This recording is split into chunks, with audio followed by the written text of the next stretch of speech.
Hello, and welcome to part 1 of The Cutting Room, where I teach you a sewing skill. Today, we'll be hemming a pair of jeans. I will be hemming this pair of jeans in a basic 1/2-inch rolled hem, which is a great foundational hemming method that you can use on jeans, on other pants, shirts, dresses, skirts, any type of unlined garment. This is a great candidate. So let's get into it. The tools you'll need to complete this are a measuring tape, safety pins, chalk or another fabric marking tool, thread that either matches the stitch color or the fabric, sewing machine, pins or clips, a ruler, scissors, and an iron.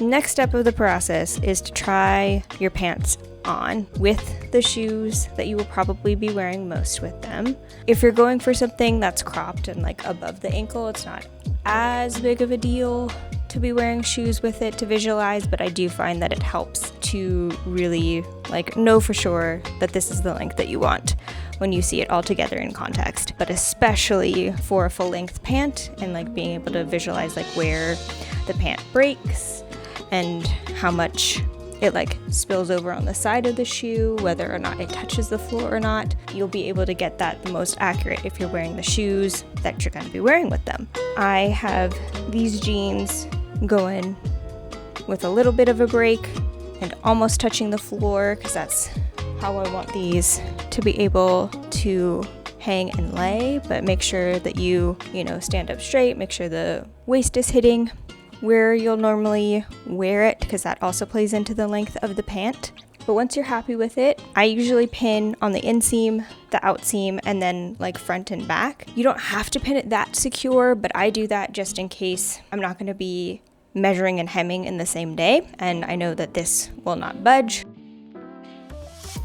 I fold the jeans in half with the front facing outward, and you're going to want to make sure that it's nice and smooth and matched up all the way down the pant leg.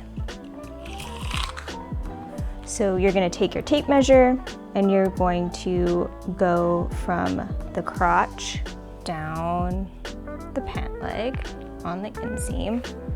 As you can see, it looks like it's just about perfectly 28 inches. So I will write that down, as well as the hem height, which is a standard for jeans, which is a 1/2 inch, but it is a 1/2 inch twice because you see how it's rolled under. So there's a 1/2 inch rolled behind. So you will need 1 inch total for this hem. Next, you're going to want to unpin because you know your measurements. Unroll, and then again, smooth out and match up your pant legs. I would not pay as much attention to the pant legs matching up perfectly down here because sometimes they literally don't. They're off by a little bit. What you want to make sure is matching is up at the top, that your waistbands and your outseam and up here, that all of this is laying nice and flat and together. So once your pant legs are all nice and smooth and aligned on top of each other, you're going to want to take your tape measure again, walk your tape measure down to your finished measurement. And you're going to want to take your chalk or your marking tool and give it a little mark.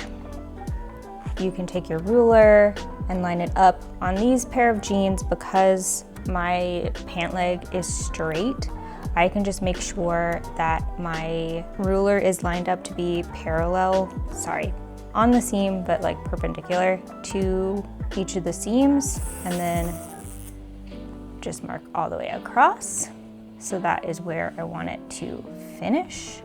Then you're gonna want to mark your cut length. So because we have a 1/2 inch finished seam, you're going to want 1/2 inch and 1/2 inch to fold under. I have this nice clear ruler so I can see through it, so I can line up that inch mark on my chalk line, but any other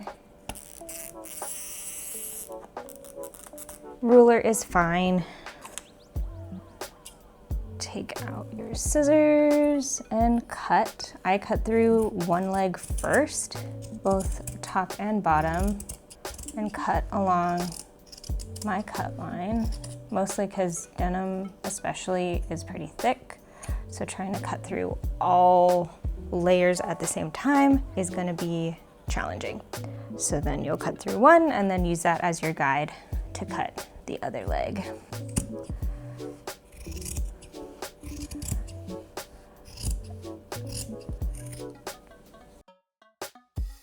All right, next step before you sew is to press your hems. I've turned my pants inside out because I find it easiest to be rolling to the outside rather than if you were to do it from the front, rolling on the inside and pressing. So you will be rolling up a 1/2 inch and then again another.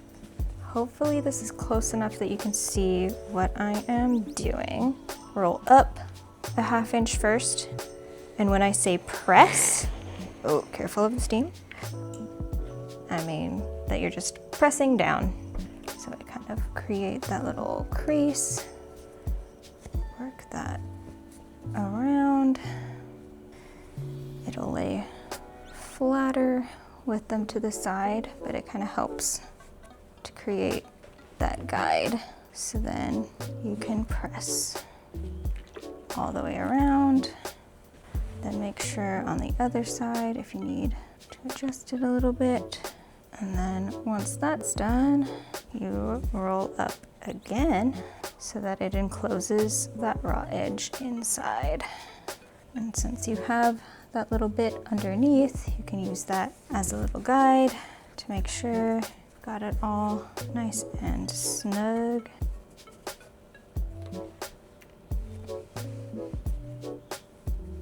As you get it pressed down where you want it, you can start clipping or pinning.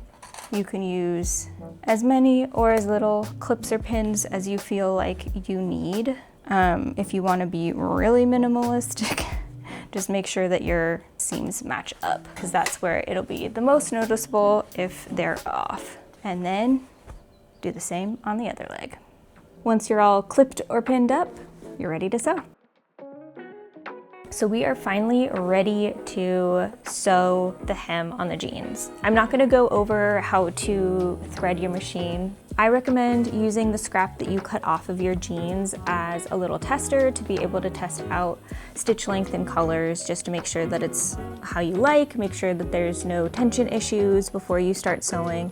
There's nothing more annoying than jumping straight into your actual garment and then figuring out that you have an issue. So I've already done that. I decided that I'm gonna use my machine's triple stitch, which is this one here. It's a little thicker than the original, but I like how it looks. So I'm gonna be using that. It's also a nice little hack if you don't wanna buy like specific tops, like thicker top stitch thread. For top stitching, you can do this stitch if your machine has it, and it'll mimic it because it's tripling up each stitch, so it'll look a lot thicker. I have flipped my jeans right side out, and I'm going to be sewing from the inside. Okay, so I have my jeans flipped right side out, and I'm going to be sewing from the inside like this.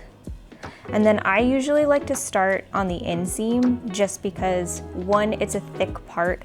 If any weird stuff happens from here, it's gonna be where you're gonna least notice it, and then hopefully the rest of my stitching on the outside will be a lot smoother, but that's where I like to start and finish is on the inseam. A little tip for sewing over something thick like this, I usually like to start a little bit behind the thick part so that my foot can kind of go like up and over. It gives it a little bit more traction rather than starting to start like immediately on the thickest part, and then proceed all the way around. Make note to keep everything nice and flat so that you're not catching, and you want to be fairly close to the top edge without running off of it. Okay, let's start sewing.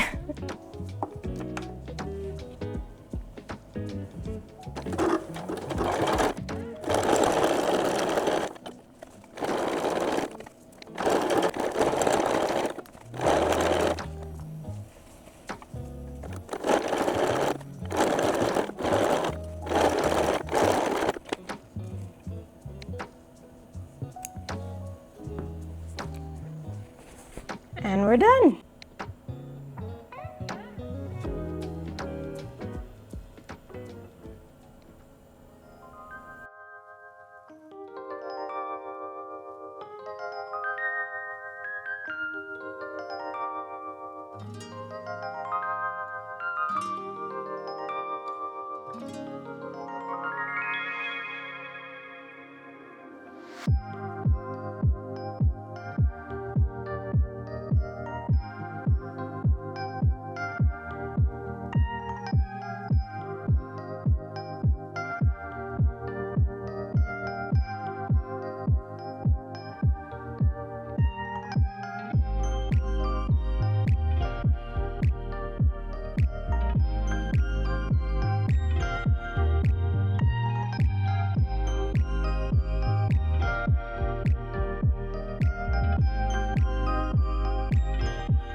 Thanks so much for watching, and I hope that you learned something and you feel empowered to start altering your own clothes so that you wear them more. If you watched all the steps and then decided that maybe this isn't for you and so you'll probably be taking yours to a tailor, that's totally cool, but now that you know the labor involved, don't question their prices. I've got other hemming techniques in store for you, so if you're interested in learning those, please hit the subscribe so that you'll be notified when those come out. And if you have any other questions or suggestions for other sewing skills you'd like to learn, please leave them in the comments below.